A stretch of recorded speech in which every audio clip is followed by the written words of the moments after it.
বাড্ডা থানায় বাবার টাকায় বড় লোক বাবা কোটিপতি, দুইটা ছেলেরে লেখাপড়া করাইয়া বড় বানাইলো, বাবাই মইরা গেল। তোমরা ফেসবুকে দেখেছো, মিডিয়ায় দেখেছো, বাবার লাশটা সামনে ফালাইয়া দুই ভাই বাবার টাকা পয়সা নিয়ে ভাগ বটোয়ারায় ঝগড়া শুরু করলো। 24 ঘন্টা ঝগড়া করলো, বাবার লাশটা পর্যন্ত দাফন কেউ করার চিন্তাও করলো না। এমন কুলাঙ্গার জন্ম দিয়ে কি লাভ হবে? এমন কুলাঙ্গারের বাবা দাবি করলে কি লাভ হবে? 10টা ছেলে হলে কি লাভ হবে? যেই ছেলেদের কারণে মা বাবার জেলখানায় যেতে হবে, সম্মান নষ্ট হবে। এমন 10টা ছেলের দরকার নাই, একটা ছেলে যদি হয় মা বাবার সম্মান বাড়ে, এমন একটা কোরআনের হাফেজ জমিনেই যথেষ্ট। এরপরে যাগো মেয়ে হবে, অনেকে বলে ছেলে হইলে বুঝি কোটিপতি হইতাম। আরে পাগল, ওই মেয়েটা হইয়া আল্লাহ তোরে এমন বরকত দিবে, 10টা ছেলে যা না করবে এই একটা মেয়ের জামাই দিয়া আল্লাহ তোরে তার থেকে বেশি দিবে। মেয়ের জামাইরা শ্বশুরের 14 পুরুষ খাওয়ানোর মতো দেওয়ার ক্ষমতাওয়ালা জামাই নাই? নাই। আর কিছু জামাই আছে হর বাড়ির পায়খানা না খাইয়া বিয়েই করতে চায় না। শ্বশুর বাড়ির পায়খানা খাইতেই হবে, সে 8 আনা হোক, তারপরও খেতে হবে, শর্ত দিয়া খেতে হবে। বিদেশের ভিসা ছাড়া বিয়া করা যাবে না। বলাতেই গজব আসেনি, এটার নাম দিছে যৌতুক। যৌতুক ইসলামেও হারাম, সরকারি আইনেও হারাম।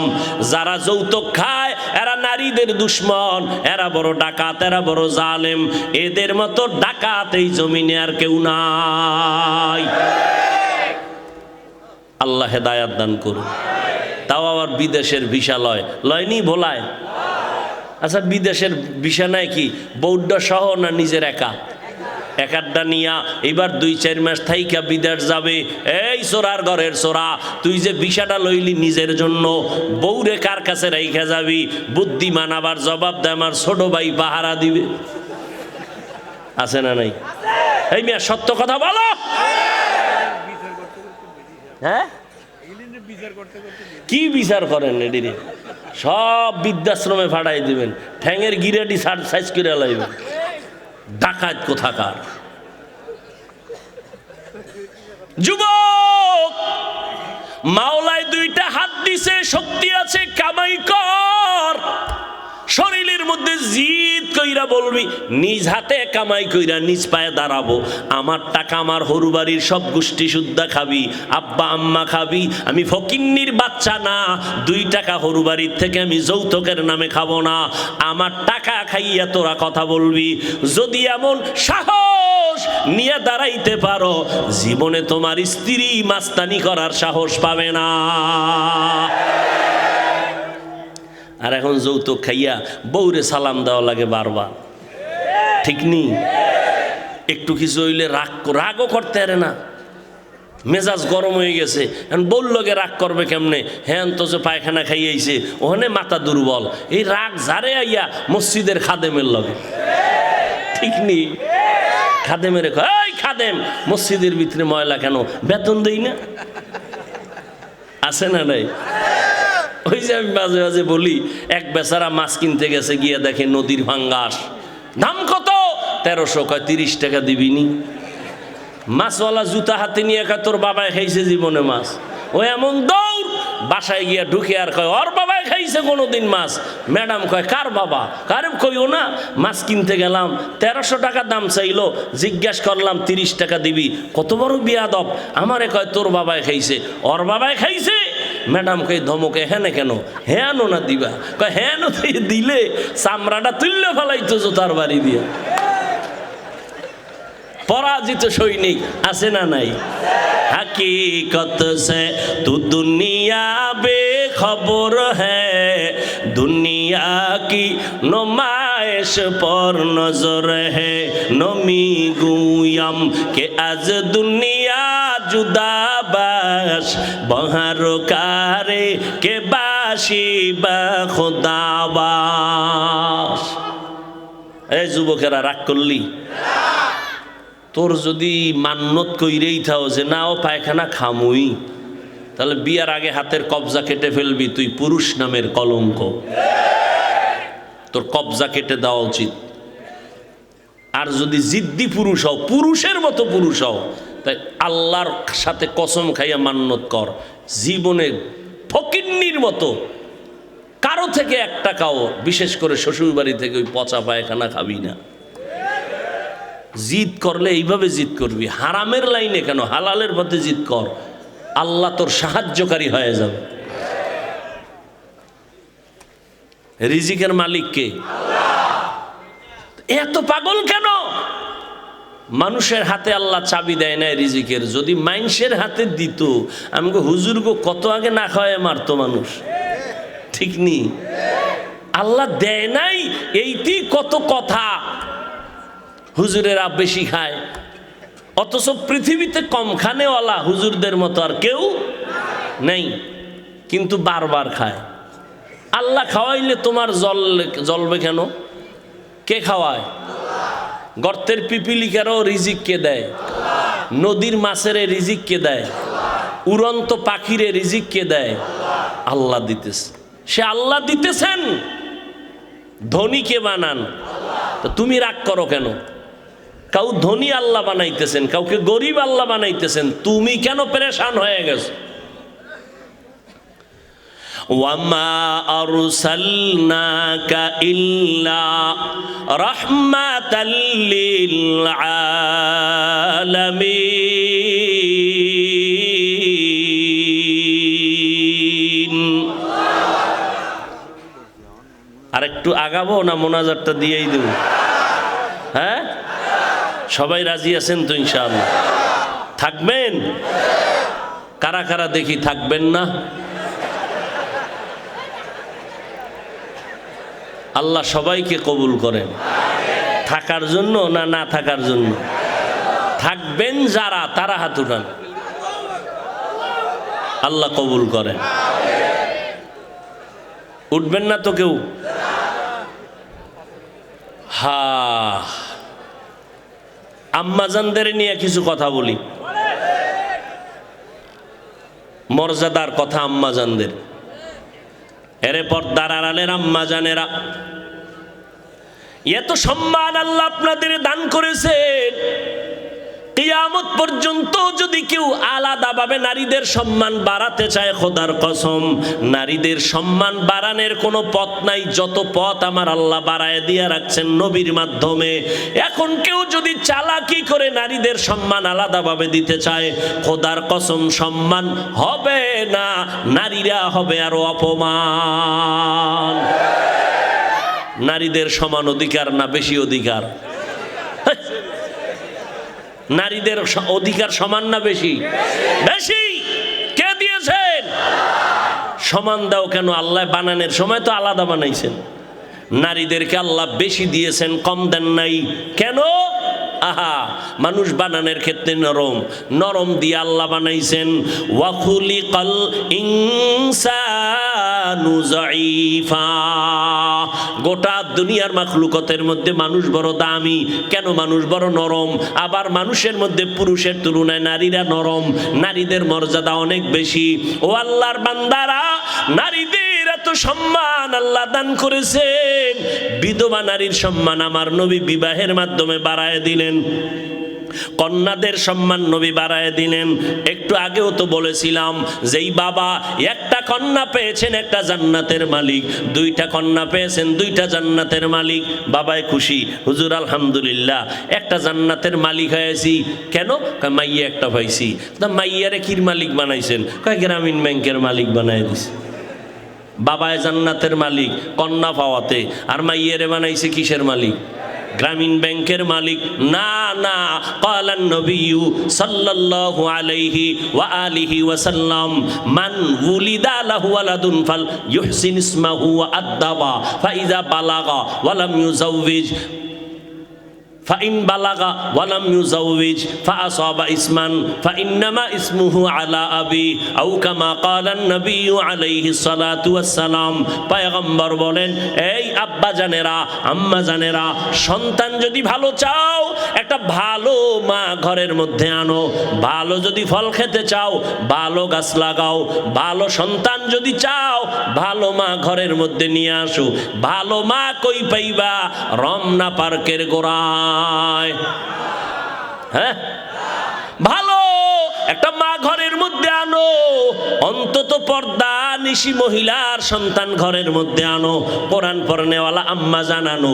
বলার সময় নাই, ধৈর্য কুলাচ্ছে না আপনাদের। আল্লাহর বান্দা দুই ভাই, এক ভাই ছোট এক ভাই বড়।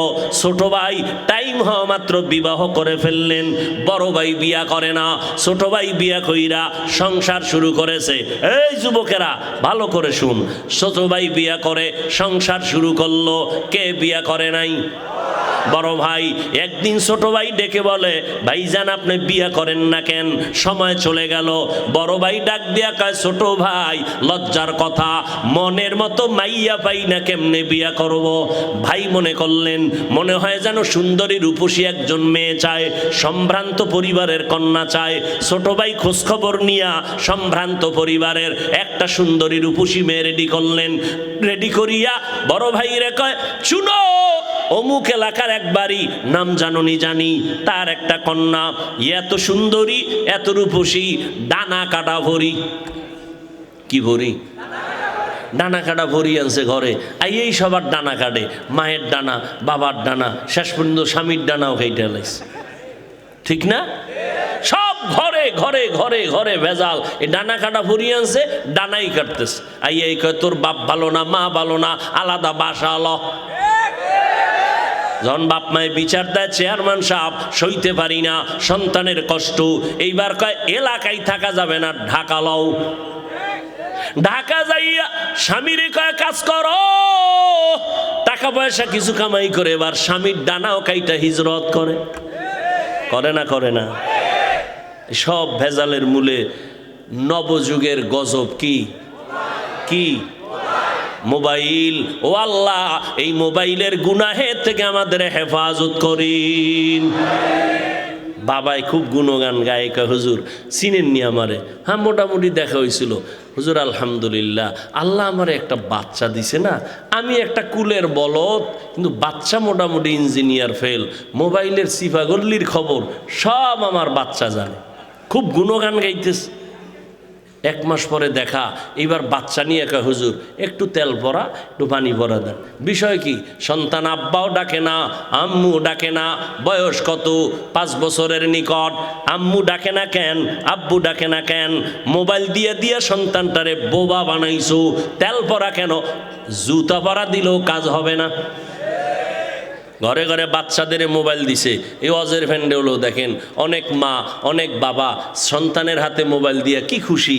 এরা বাপ নামের মা নামের কলঙ্ক।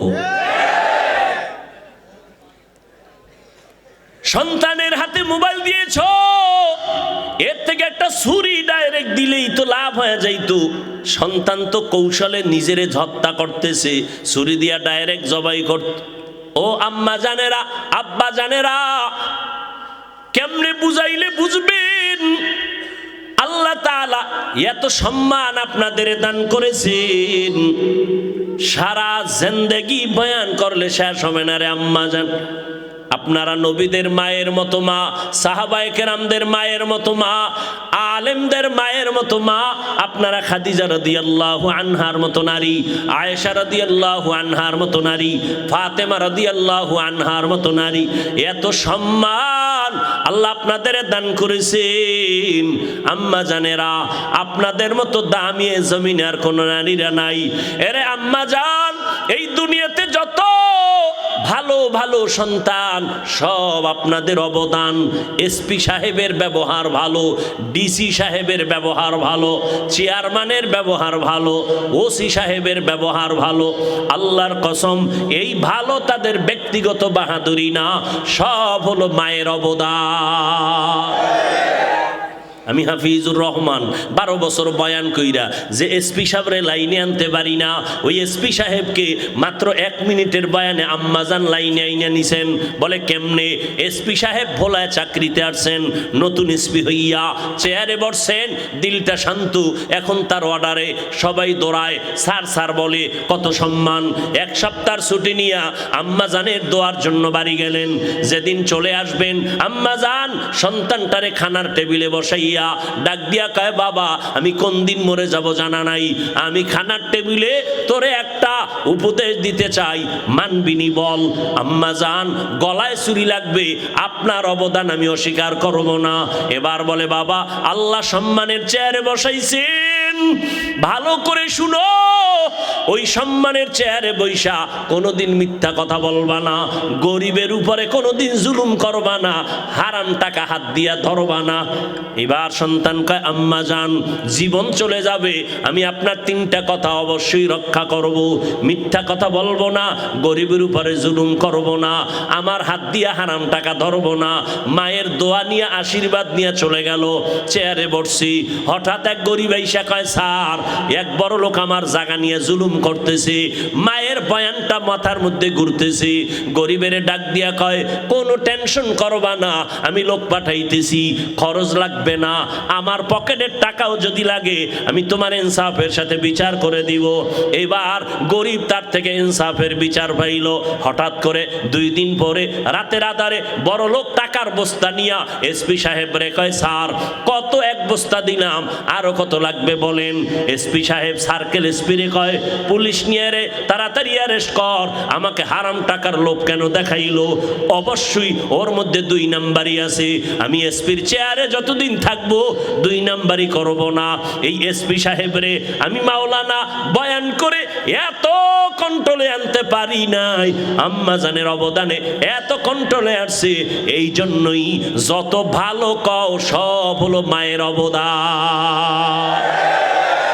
এরে আম্মা জানেরা, আপনার স্বামী চাকরি করে, যদি আপনি জিজ্ঞাসা করেন তোমার মাসে বেতন কত, 20,000, মা যদি ঘরে আসার পর যদি দেখেন 21,000 টাকা, আম্মাজান যদি জিজ্ঞাসা করি বেতন তোমার 20,000, 1,000 বাড়লো কেন? এইবার স্বামী প্রথমবারে বলল, এটা আমার অন্য লাইনের একটা টাকা, আমি একজন থেকে আমারে হাদিয়া দিছে, নিয়ে নিল। দ্বিতীয় মাসে আবার দেখে বাড়তি, স্ত্রী আবার প্রশ্ন করলো, স্বামী 20,000 টাকা বেতন, বাড়তি 5,000 কেন? এইভাবে যদি একটা মা স্বামীকে বারবার অনিং দিতে থাকে, ওই স্বামী জীবনে কোনোদিন সুদের টাকা ঘরে আনবে না। ঠিক কিনা বলো? স্কুলে যায় সন্তান, সকাল 8টায় গেল, বিকাল 4টায় চলে আসবে। 4টার সময় সন্তান আসে নাই, 1 ঘন্টা দেরি হয়েছে।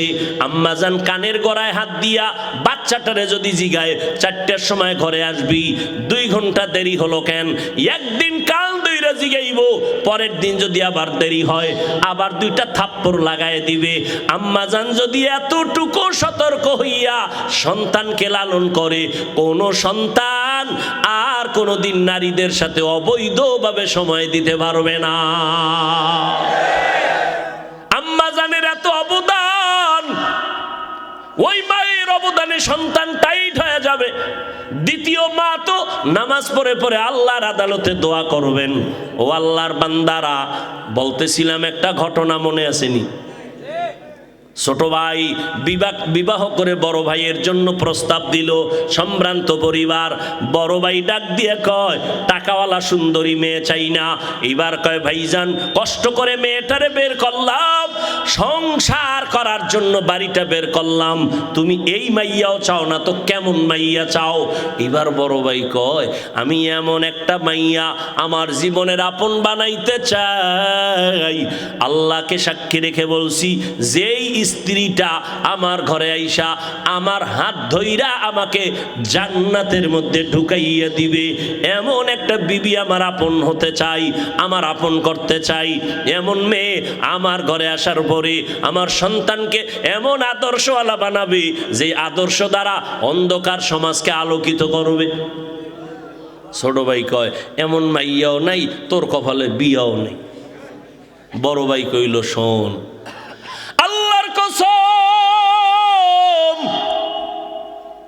যদি আমার দিলের নিয়তটা বিশুদ্ধ হয়, যদি আমার নিয়তটা খাঁটি হয়, একদিন পরেও যদি হয়, আমার মালিক আমার দিলের তামান্না পূরণ করবে।